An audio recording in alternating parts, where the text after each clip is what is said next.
د نبی علیہ السلام هغه سنتونه چې مونږ پرېښي دي. هسې هم ډېر اهم مبارک سنتونه او د رسول الله صلی الله علیه وسلم د مبارک ژوند اهداف او لارښوونې له امت څخه پاتې دي.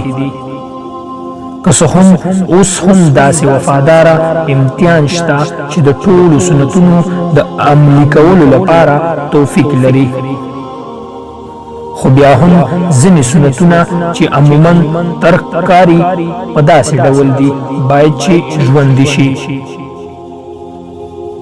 په اذان کې به مؤذن د کلماتو پر لپسې والي کوه او سامه به هغه شان کلمات ویل. د شپې شروع په 2 رکعاته لمونځ سره کول. خوراک په 3 بوټو کول. په داسې کې د څوک په ولاړه اوبه نسخي. اوبه په 3 څاګانو څښل.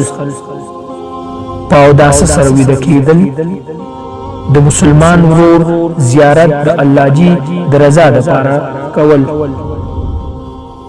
د کورونو په کارونو کې له خپلې کورنۍ سره مرسته کول. سپین ویښته ته په رنګ سره تغییر ورکول بغیر له تور رنګه.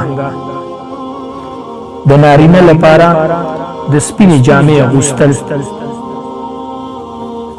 د ملاقات په وخت کې روغبړ کول. لوېدلې داسې یو شی راپورته کول کوم خشاک یا خاوره چې وي هغه ځینې لرې کول، پاکول او خوړل دا هم یو سنت دی. په راسته اړخ خوب کول. د مریض پوښتنه کول. موږې والا ته چې الحمدلله ونه وایئ، یرحمک الله مه وایاست.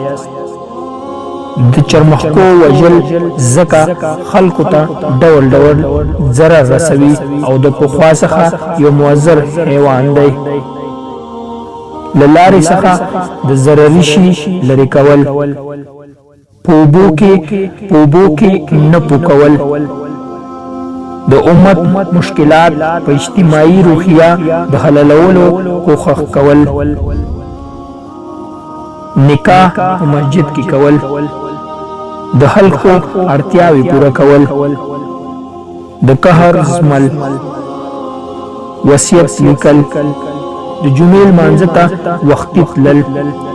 د ظلم مخنیوی کول. همسایه ته پام استول. تلاوت، اذکار او دعاګانې کول. پر مسلمان ښه ګمان کول. د مسلمان دفاع کول او داسې نور.